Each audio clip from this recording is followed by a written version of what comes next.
It's September 21st, Saturday, September 21st, around 5:15 at our house, my house in Meridian, and Mom and I are just sitting in couches across from each other, just talking.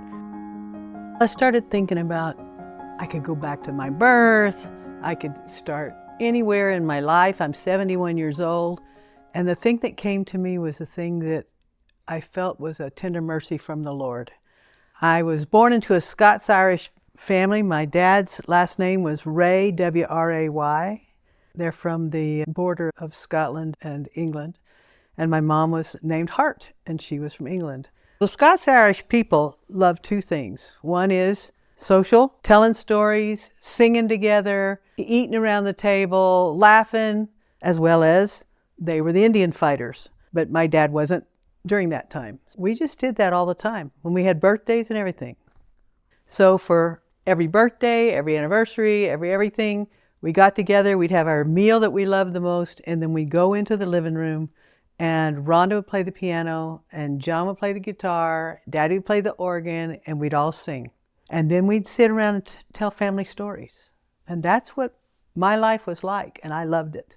So from the very beginning, I loved people's stories. Anybody's, not just my family. Telling them, hearing them, even if it wasn't about your own family, you just love stories. And I'll tell you an example. When I was in 5th grade, 3rd to 5th grade, I was in an elementary school in Orange, Texas, called Lorena Oates Elementary. And there was a wall in the library, and it was covered with the same kind of books. They were all robin egg blue on the back binding, and it was all biographies.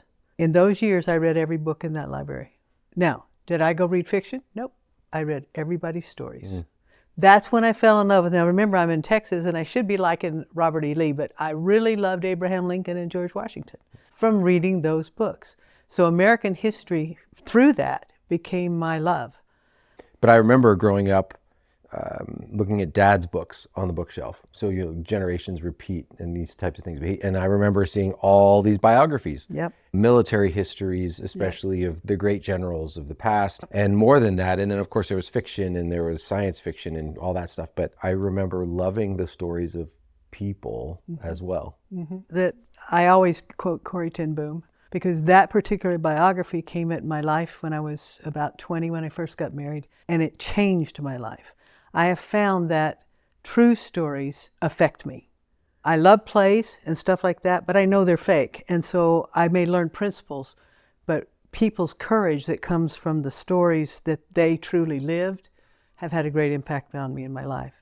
When I was in the 3rd grade, I was in my first play, The Night Before Christmas.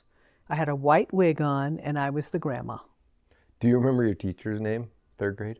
Sure, Mrs. Riley. Mrs. Riley. Do you remember anything about her? I loved her. I had 3rd grade and 6th grade.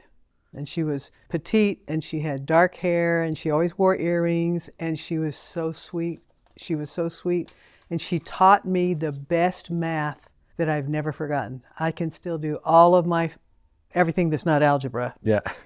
I can do from memory. Who can do algebra anyway? You know. And that was so fun because I sat on the front of the stage in a rocking chair with my wig and my little shawl, and I was the narrator to the whole show, and it was acted out behind me. And I thought I was a great actor, right? Until I got into 8th grade, and they put me in the Scarlet Letter or whatever. It was awful. And I was a witch. And that's just not something I can do. So I found then that I was not an actress. I was a director. And so back in the 5th grade, when I was 10, I wrote my first play, and I have it right here. Well, and let's stop for a second, because people who know you will know that pretending to be something, A, that you're not, or B, something bad, would just never be. Never. You'd never be able to do that. You're a terrible liar. Yep. You're bad at any games that require you to bluff. Yep. Like, There's this no really bluffing. isn't your thing. No. I can direct because I can see it in my mind. I've learned through doing all the plays through the years that I knew how to cast them and who was perfect in the casting. And then I knew who to pull close to me who could take care of my weaknesses, which were now that I'm 70 and know I'm ADHD, now I understand why I couldn't organize anything. I'd pull a Randy Ziegenfuss in or a Rhonda to help me do that part, but I had vision and knew what it should look like. And I'd have those at 2 o'clock in the morning, usually. Yeah. That's crazy. What was the name of your play in It 5th grade? was Robin Hood. I loved Robin Hood, King Arthur, all those. And I'm assuming they're real. But I wrote my own play about it. I have all the names of the kids that I went to 5th grade in, and there are all the names, and I'm going to go see them next month. But I brought this because I realized I was pretty good. Read me something from the script. Act 1, King Richard. I call all Christian men of England to come fight with Richard your king in a crusade to win back the Holy Land. All who will come, mount your steeds and follow me. Prince John, have a good journey, dear brother, and all of England hopes you will be victorious. King, dear brother, I leave you here to rule over this land of mine as I would do it. I will try, my lord. This is Marian's father. Now, Maid Marian? Okay. I ask your permission to go to the Crusades, my lord. Of course you may go, my good friend, said the king. And Marian's father said, may I ask a favor of the Queen Mother? My daughter will be left without a guardian while I'm away. Will you take her and keep her until my return? Come here, my child. What is your name? The queen said. Marian, your majesty. Marian's a beautiful name. Come with me, child. You shall be like my own. Aw. I wrote this at 10. That's incredible.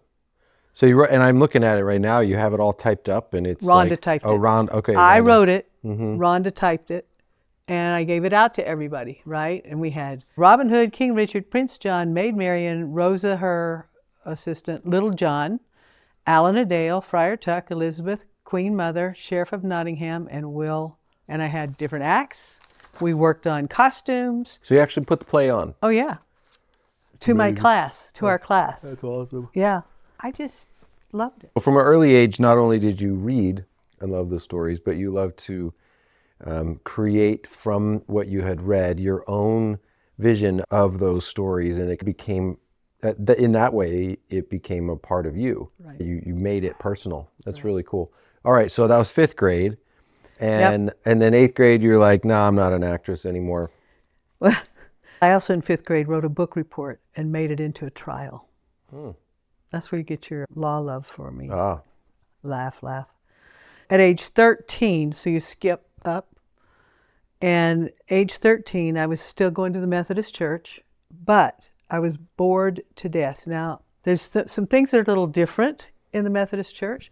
They allowed me, as 13-year-old, to go teach the 10-year-olds as a Sunday school teacher. I went to my dad, who was chairman of the board, and I said, I can't stand this. This is too boring. I can't stand it. Let me teach. So I did. And during those years, from 13 to 15 or so, I put on 2 plays, Charlie Brown, or Linus's Christmas, and The Fourth Wise Man. And my favorite part about The Fourth Wise Man was I'm backstage directing. It's a narrator kind of thing, and then the wise man comes out, and he gets hit in the head with a brick. And I wrote it that way. Anyway, that's how he gets knocked out. And nobody threw the brick. There was no brick. So he's walking around the stage, and I says, and a brick fell on Artaban's head. Nothing. And a brick fell on Artaban's head. Nothing. Finally, 2 or 3 times after we hollered at him, they threw, it was just a cardboard brick, and they threw it and went, and a brick fell on. That's my favorite thing. Yeah, and that was your first taste of managing not just the acting, but the stage crew and everybody else. Oh my gosh, that was wild. Then I joined the church, and Rhonda and I worked together. I was still a teenager, but Rhonda was 10 years older than me, and she was put over the Roadshows. So she and I worked together writing the Roadshows. And back then, you were given a subject, and then you wrote your own roadshow with all the kids that you had, and with whatever talents you had. And you had to take music. You either wrote your own. I never wrote my own, but I took famous music and wrote over it. So I had no problem, because I always wrote poetry and things, and I had no problem rewriting lyrics. That's how I did my roadshows, and Rhonda did with me. And my dreams were to do roadshows. They got rid of roadshows along the way. For our posterity's sake, Mom, what's a roadshow? Oh, I know. Back in the old days, I was baptized in 1971. They still had roadshows, and what they used to do is each ward would have their own play, and they would include children and teenagers and adults. So they were assigned a topic by the stake, and then as each ward did it, Of course, we didn't live close, right? We had to travel. That's why it was called a road show. We'd pack up all our stuff and everybody would go to a building and give the road show, like the stake building or whatever. Before that, they used to go from building to building. And that was a little crazy. I do not know why they got rid of it. Same way they got rid of basketball and all the other Golden things. Green Banquet. Yeah. I love the Golden Green Banquet. Anyway, so those are the things that we had that were just wonderful. And we'd practice all the time. And it was wonderful. I never got to finish college. I married Dan right after my second year was over. And I always thought I'd be able to go back, but I never got to. I never became that teacher that had a degree, but I became a teacher just of my own family. And along the way, the church would have the little road shows, and you guys were in them, and we had talent shows, and I taught you guys did It's a Hard Knock Life, that one. I remember that. And Annie and stuff. And so that was just my love. It came from my childhood. We did it. We always had talent shows. We always had. Yeah, we still do when we go to your family reunions. Yeah, that's always the a big part of reunions. it. Everybody was in the. I remember one of the road shows. Tell me really quick. It was something patriotic. Yes, in 1986, I was asked to do the road show because it was or 87 for the Constitution's birthday. And so I took the play 1776, rewrote all the words to the music to make it fit the Constitution. That's when your dad was in it, and Brother Fagley, and all these other men. And we dressed with one of those pants that we still wear that has elastic on the bottom. And they had their white socks, and they wore their vests and everything. And I asked Heather Fagley, who had a beautiful voice, and we made her a dress out of curtains. I was driving down the road praying about it because I had no budget. And I had all these people in the play. And I'm driving down the Cart Drive. No, not Cart. What's that one? It was a big one. Anyway, sticking out of somebody's garbage were these, on hangers, on the rods, were these pink, frilly curtains. And I went, that's it. I stopped, knocked on her door, and I said, can I have your curtains in your trash? They said, yeah, what do you want them for? I said, we're going to make a dress out of it. And I had a master costume maker, and she took those balloony things and made the most beautiful dress. And that's in that video that I just saw last night. Yeah, we'll include a link in That's her dress that she had on. That's awesome. And Ian sang. Did you invite the people whose curtains they were to come watch the road show? No, I forgot. You can't think of everything. I can't think of everything. I didn't ask the people I borrowed all the stuff for your reception either. That's true. I remember because we learned we the people of the United States. We people of the United States. In order to form a more perfect union, establish justice for domestic tranquility, provide for the common defense, promote the general welfare, and secure the blessings of liberty for ourselves and all our posterity, to ordain and establish this Constitution of the United States of America. You taught me that. Do you realize? Of course I did. And I taught all the people in the whole play from 3 years old up. That's when I learned if you did it to a beat. Yep. Then you could learn it. That's right. And they all did. And I had kids that came up to me years later that would stand there and repeat it to me from the Allentown War. Yeah, you did a good social service there, Mom. Oh, I love it. So you did the road shows. But they stopped the road shows. And I'll never forget, Ian was in 8th grade, and we went to Eyre Junior High to see Joseph and the Technicolor Dreamcoat. I remember that. Yes. And I was so amazed at what she had done in that play. In that junior high play, and with the costumes and everything, I was so stunned. I said, Lord, in my heart, I said, Lord, you know that's my dream, is to be able to do plays sometime. The next year, Ian tried out and was in HMS Pinafore. And I went to the new director, who was Randy Ziegenfuss, and I said, these kids are having a hard time waiting in between at school so long, and can I bring some food to them? Yep. Okay. So I started just making tons of food and bringing it, goodies and stuff, after school so that they weren't starved to death. Randy saw that, and he saw me working with them and stuff. And after that play, he asked me if I would be willing to direct the musicals. I said, I don't know what I'm doing. He says, it's okay. And that is how it started with me doing musicals. And Yeah, right. When Randy saw you and he realized, oh my gosh, this is my ticket out of having to direct these plays. he only wanted to do music. He didn't want to direct them. Exactly. Yeah. I remember him. Yeah. Good music teacher. I remember that he would teach us to sing while playing the piano for the choir. Oh, he's awesome. I mean, he had skills. And he doesn't do Plus, that anymore, he's a trumpet right? player. No, Isn't he became a principal. Okay, yeah, he's done teaching, but Yeah. yeah, we played trumpet together, and Yep. He's a good Mr. man. Z. And he let me do that for 7 years. Yeah.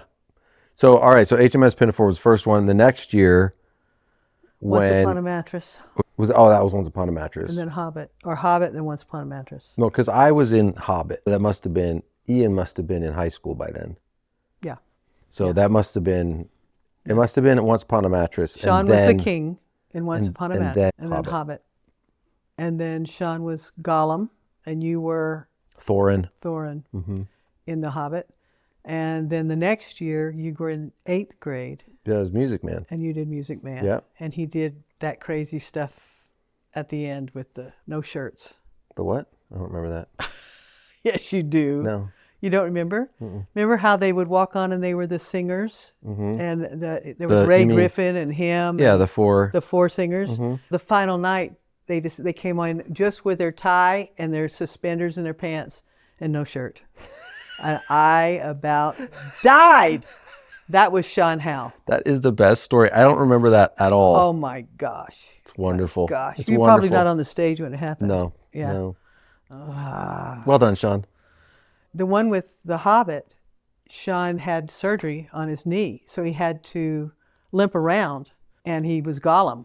They were singing a song about the puzzle, or the guess, and the riddle. And Sean forgot his lines. I'm sitting in the front, looking straight up on the stage with earphones so I can hear them and the thing. And all of a sudden I hear, be-da, be-dee, ba-da-da-da, whatever the song was. And I'm looking up, and Sean had totally forgotten his lines to the song, and he just started scatting. And I'm going, oh my gosh. And then the boy, and it wasn't Josh, it was the other one. Anyway, he caught what he was doing, and then he said something, of course, whatever it was, that there was the riddle. And I thought, he followed him perfectly. Nobody knew but me, because I've got the script. Yeah, of course. So I never knew what was going to happen.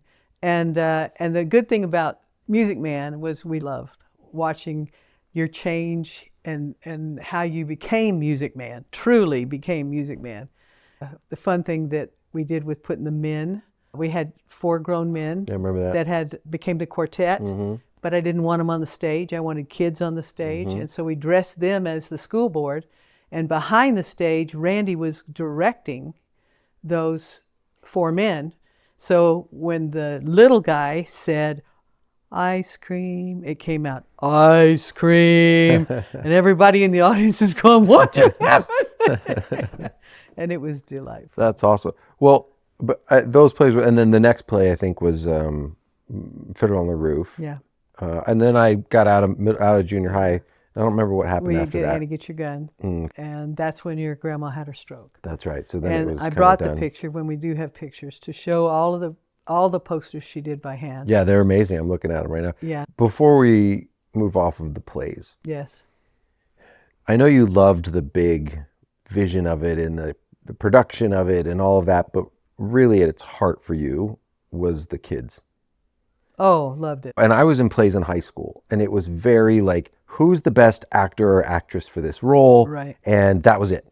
And I think you took a little different approach in junior high. And the approach is one thing, but what I really want to hear is, I want you to tell me a story of one kid that you made an impact on by including them in those plays. Her name is Becky, and I don't know her last name, but she was the jester. And I'll remember it someday. She came in, everybody came and tried out. I required every person that wanted to be in the play to try out, all right? And she came and tried out, and I just looked at her, and I just knew that's what she was supposed to be. And I just saw her back in Emmaus, and she just came up and hugged me. She says, you'll never know how important that was to me, Mrs. V. She was probably 7th, 8th grade. But my whole philosophy was, if a person has the guts to come in front of me and try out, I don't care how good they are, nobody gets cut. That was a problem later on with Randy because it kept getting larger. We started with Ian's was about 65 people. The next year it got up to about 80. And then by the time I finished, we had 250 people in Wizard of Oz, including 3-year-old children. But isn't that amazing, I think that's though? why he fired me. But that's the way it is. And I Because know once they get outside of junior high, yeah, there is only the elite that's chosen. yeah. And not about the plays, experience. musicals are meant to be a grouping of kids that get to see each other every day after school. Do and something together and have an experience, right? That's the same thing that's happened with sports now. Is if you want to play a sport in school, you have to have been playing on these club teams forever. You have to be the best. Now, luckily here in Idaho, if you want to be on the golf team, you basically just have to have a set of golf clubs. Whereas back home, if you want to be on the golf team, then your parents had to go to a country club and you had to have been playing since you were 3. Yeah. But it's the same thing where that's great for those kids and they give this opportunity, but you miss out. Yes. And I remember moving from the junior high to the high school plays. It wasn't and the they same. brought in really outstanding, talented directors and choreographers and music people and everything. And it just felt like it was about them. And I'm not trying to be mean, but it was like they're New York people and they're theater people and they're going to create this thing.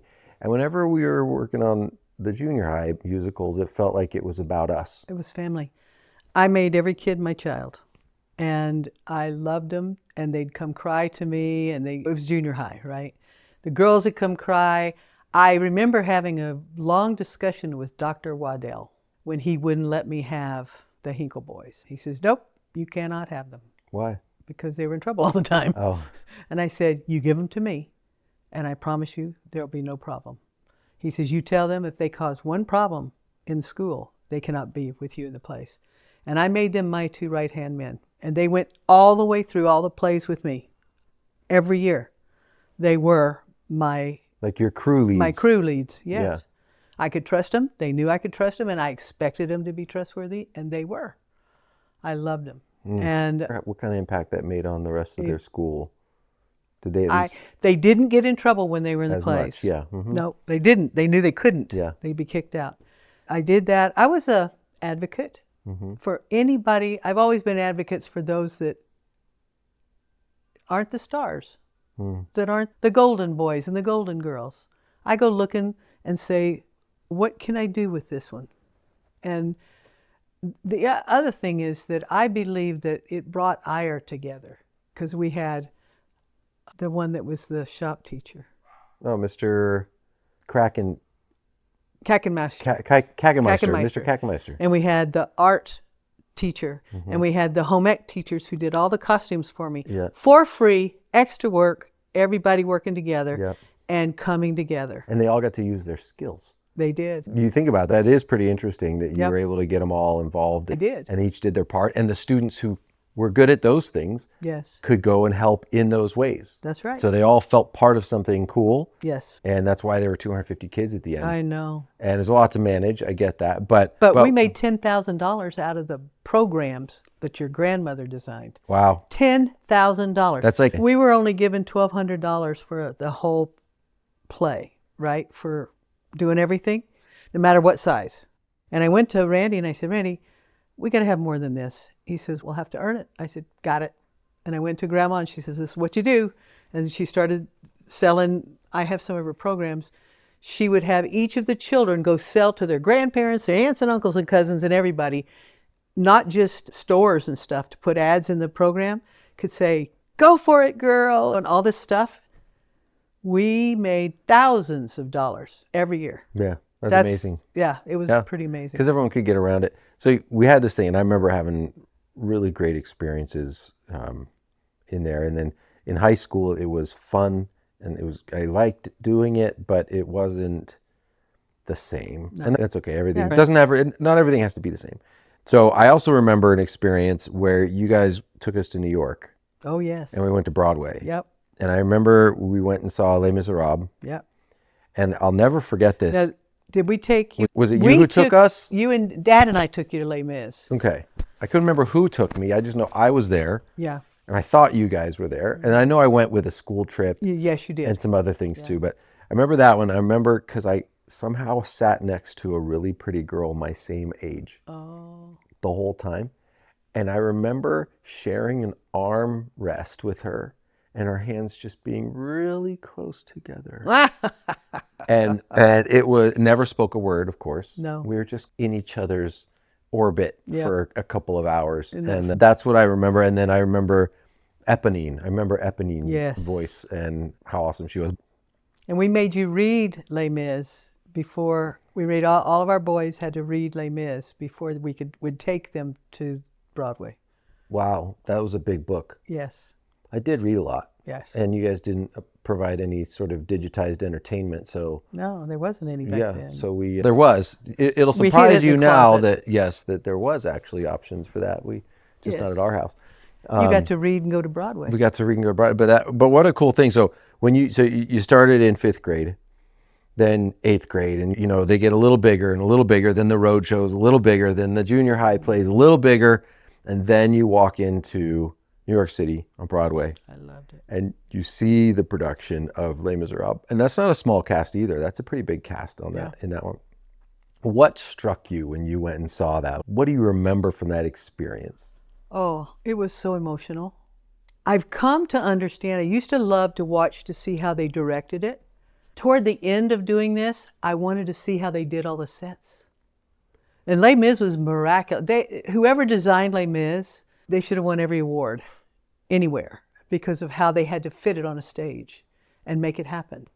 It was just magnificent. And so to me, the creativity of people, that's why I look at magazines and see what new things are being invented. That's why my dad used to have a whole wall of just Progressive Farmer, all these things from Rodale and stuff way back then because it was creative. Yep. Let me be creative. Your dad, poor dad, he gets so, because I'll start looking for houses on the farm, how I want to design it. But of course, I took architectural design for 2-3 years in high school. Yeah. And so it's a joy. I love learning. I'm a jack of all trades. I'm not a deep person. I'm not a research chemist. But we can't all be research chemists. No. The thing that it dawned on me, it was after music, man. I had this incredible feeling that the Lord had given me a gift. Not because I earned it, because I wanted it from the time I was a child. So for me to go to Pennsylvania, where everybody has to have a degree, if not a master's, to teach anywhere, for Randy to ask me to direct plays when what's-her-name in the high school had to have all these degrees to do that, it was a gift. I think that's what I wanted to start with, was that the Lord heard the desire of my heart. I got the desire of my heart by finding the church.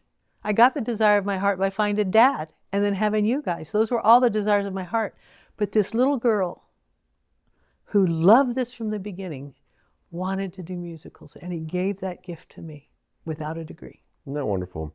I think that's one of God's most underappreciated superpowers. It is. Is his generosity. Yes.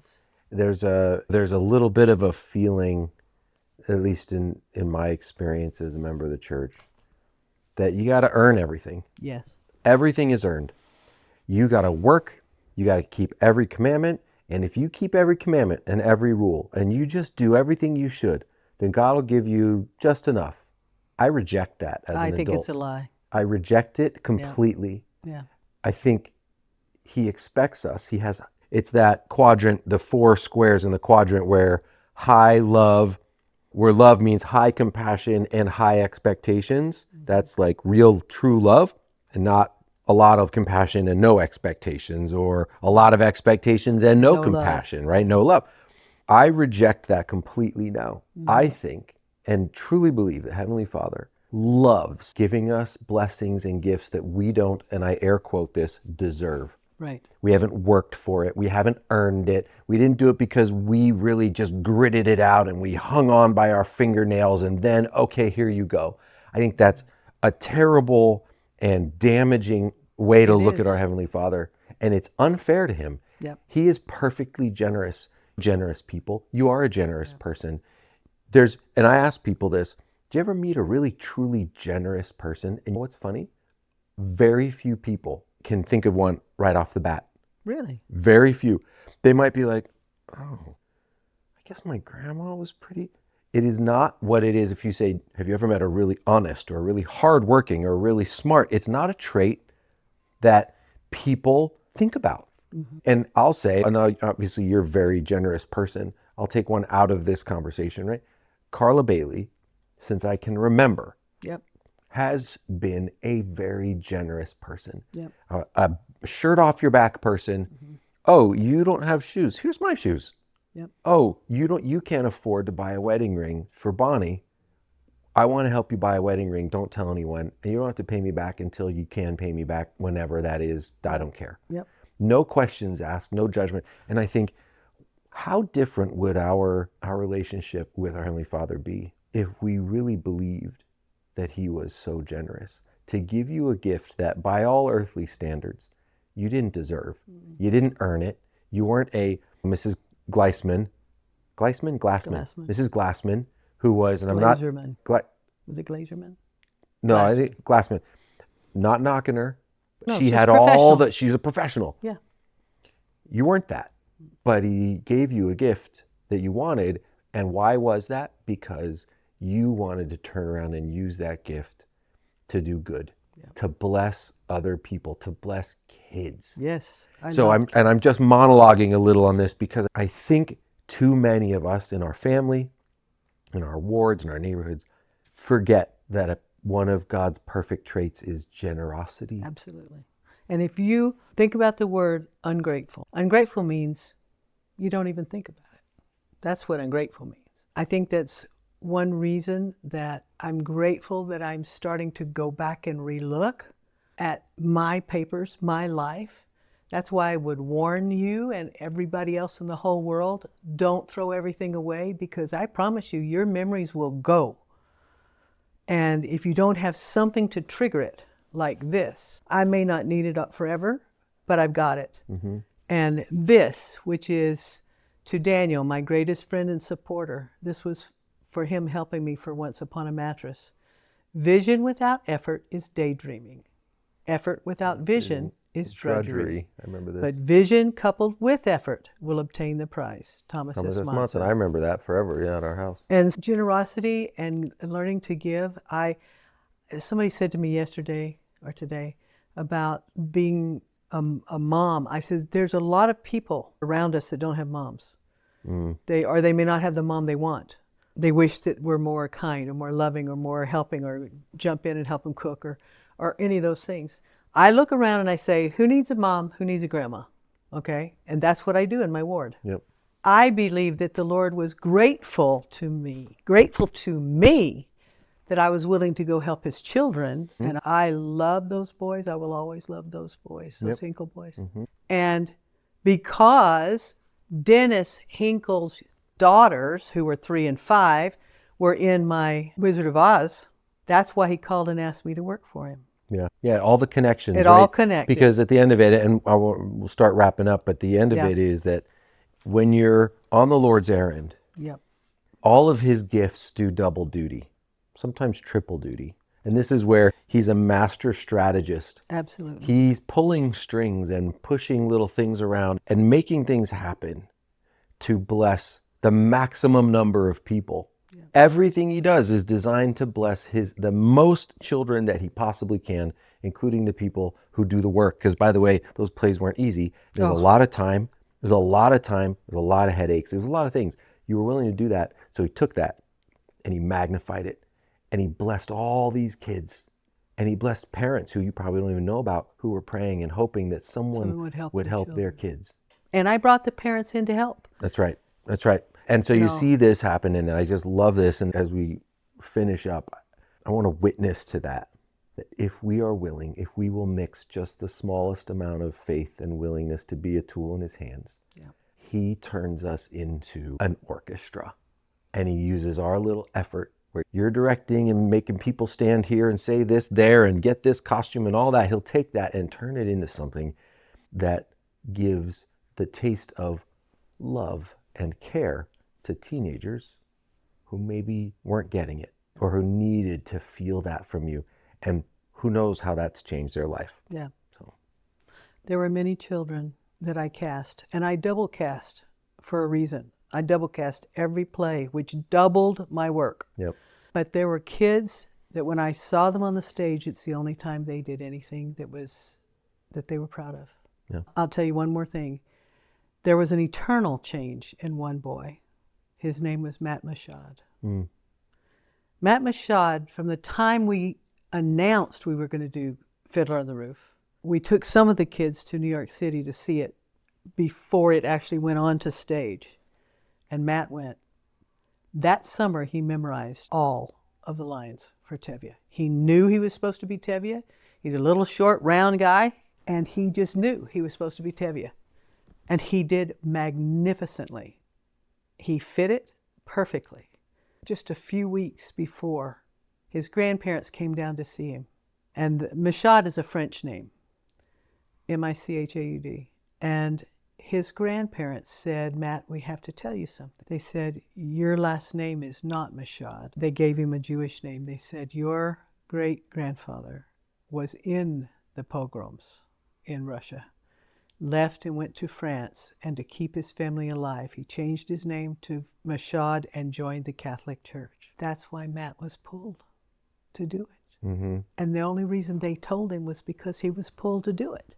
So now he knows who he is. Mm. He knows he's Jewish. He's not French.